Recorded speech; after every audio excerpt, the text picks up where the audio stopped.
As the year comes to an end, it's time to look back at what have been the worst movies of 2025. Just thinking about it, this hasn't exactly been a great year for the film industry. Maybe because the releases didn't quite deliver, or because there was no true mega box office hit. And just to be clear, this video is being recorded before the release of Avatar: Fire and Ash, which could end up being the highest-grossing film of the year. Or maybe the truth is that the film industry is slowly losing relevance. In the end, to put together this top 10, box office numbers aren't the only factor. We're also taking into account general audience reception, with critics' reviews coming in just one step below that. Expectations play a big role as well, especially when it comes to sequels. So let's get started with number 10. In the Lost Lands is a fantasy action film directed by Paul W.S. Anderson, starring Mila Jovovich and Dave Bautista, and very loosely based on a short story by George R.R. Martin. The film was widely criticized due to multiple creative and execution issues, confusing script and narrative. The story feels disjointed and hard to follow, with weak dialogue and a poorly structured plot. Flat characters and wasted performances.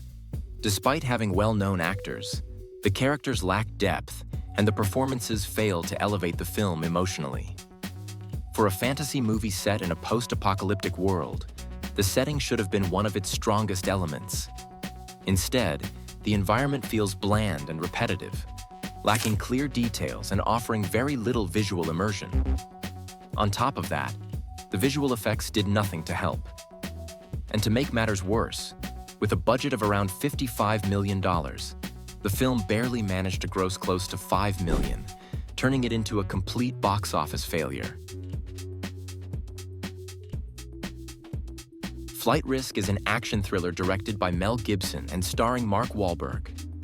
The story follows a pilot tasked with transporting a U.S. Marshal and a fugitive across the Alaskan wilderness, where nothing is quite what it seems. The film's plot never fully takes off, suffering from questionable logic, weak character development, and a noticeable lack of real tension, despite its high-risk setting. Mark Wahlberg also delivers one of his flattest performances in recent years, making his character largely forgettable. The movie's minimal marketing push, along with the deliberate effort to keep Mel Gibson's name somewhat out of the spotlight, was a clear sign that the studio lacked confidence in the final product.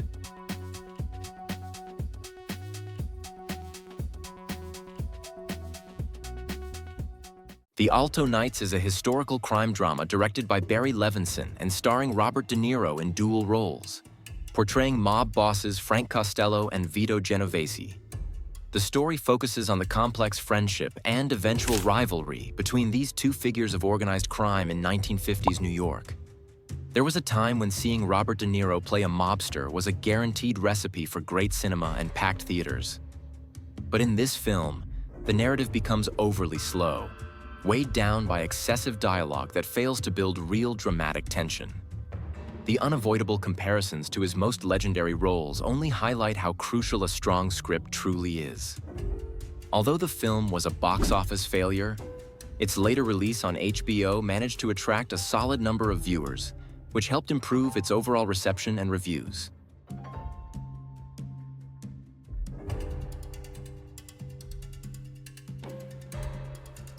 Bride Hard is an action comedy directed by Simon West and starring Rebel Wilson. The story revolves around a secret agent who is trying to fulfill her duties as a maid of honor, while fighting off mercenaries who take over a wedding. This odd combination feels like mixing the iconic Die Hard with the hit comedy Bridesmaids, but with one key ingredient that completely ruins the result: a terrible script. In its attempt to be funny, the jokes are predictable, rarely amusing, and simply don't land. On top of that, the story lacks a solid structure. Even though Rebel Wilson has a strong background in comedy, the balance between action and humor is completely off. Mickey 17 is a science fiction film directed by Bong Joon-ho and based on the novel by Edward Ashton. Robert Pattinson plays an expendable, a cloned worker who repeatedly dies while taking part in a space colonization mission. The film was marketed as high-profile adult science fiction, But what ultimately failed wasn't the script, the performances, or the direction. It was the expectations. For an auteur-driven project and an original concept, the budget was simply too high. Audiences didn't find it compelling enough and didn't show up in theaters. And even though the reviews were generally positive, it already feels like a movie that faded into obscurity just a few months after its release. Love Hurts is a romantic action comedy directed by Jonathan Eusebio and starring Ke Huy Quan. He is best known for his Oscar-winning role in Everything Everywhere All at Once. Although his first on-screen appearance was as a child in Indiana Jones and the Temple of Doom, the story follows a former hitman turned real estate agent who is pulled back into danger when a past love resurfaces with a mysterious message. If this premise sounds familiar, that's because it has already been used in John Wick, Nobody, Taken, Bullet Train, and many more. Today, unless the genre brings a fresh narrative twist or a highly charismatic lead, it feels completely oversaturated. On top of that, blending action, comedy, and romance is especially difficult. In this case, everything felt even more forced, particularly the relationship between Ke Huy Quan and Ariana DeBose, who failed to generate convincing on-screen chemistry. I Know What You Did Last Summer is a new take on the classic 90s slasher franchise, directed by Jennifer Caton Robinson, featuring a young new cast alongside the return of Jennifer Love Hewitt and Freddie Prinze Jr. in legacy roles.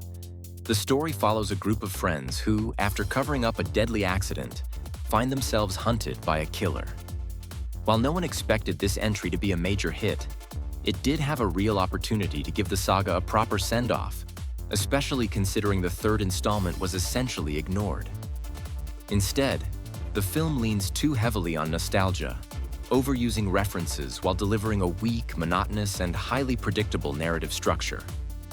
On top of that, the new supporting characters are extremely flat and completely forgettable.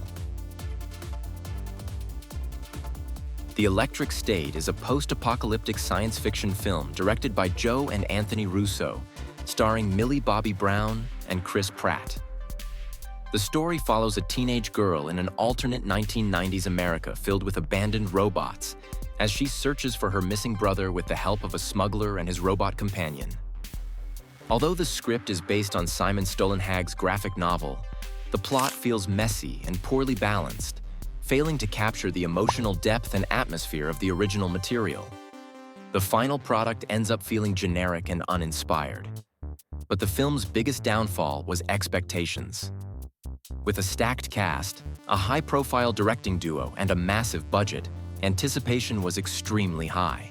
Despite being released directly on Netflix, its viewership during the first weekend was very low compared to other major hits on the platform, reportedly generating engagement equivalent to only a fraction of its budget.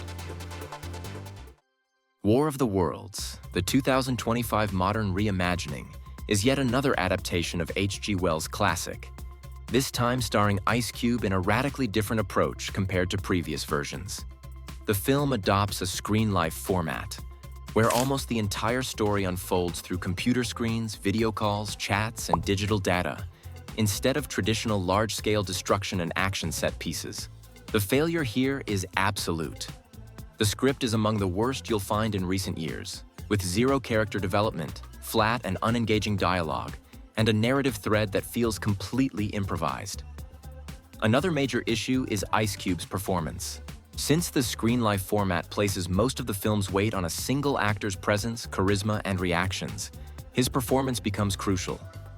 Unfortunately, this highlights his weakest side as a dramatic actor, especially when compared to how much more comfortable he feels in comedic roles. The movie doesn't just come across as a purely commercial product made by Amazon for promotional purposes, it ultimately ends up being one of the most ridiculous films of the year.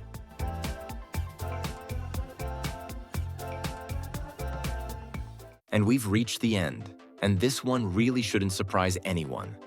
So far, every film on this list had recognizable actors, major studios backing them, and big promises that ultimately went nowhere. But there's no harsher failure for a multi-billion-dollar company than collapsing within its own genre. The live-action Snow White will be remembered as a clear wake-up call from audiences to Disney. A message that viewers are no longer willing to accept just any product simply because it carries the Disney logo and a familiar title. This new adaptation of the 1937 classic didn't just suffer from questionable narrative changes that weakened the film. The very public tension between its leads, Rachel Zegler and Gal Gadot, also severely hurt its marketing. The excessive use of CGI for such iconic characters as the Seven Dwarfs quickly became a source of mockery across social media, while Gal Gadot's performance felt especially exposed in a genre that didn't play to her strengths. And to top it all off, the film arrived at a moment when audiences were already exhausted by live-action remakes, resulting not only in poor box office numbers, but in overwhelmingly negative reviews that completely tore the film apart. This wasn't just a bad movie. It was a clear signal that brand recognition alone is no longer enough.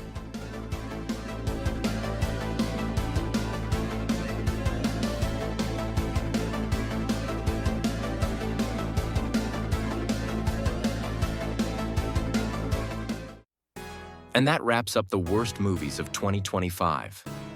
A few titles barely missed this list, but it would have been dishonest to include them since, box office-wise, they actually did just fine.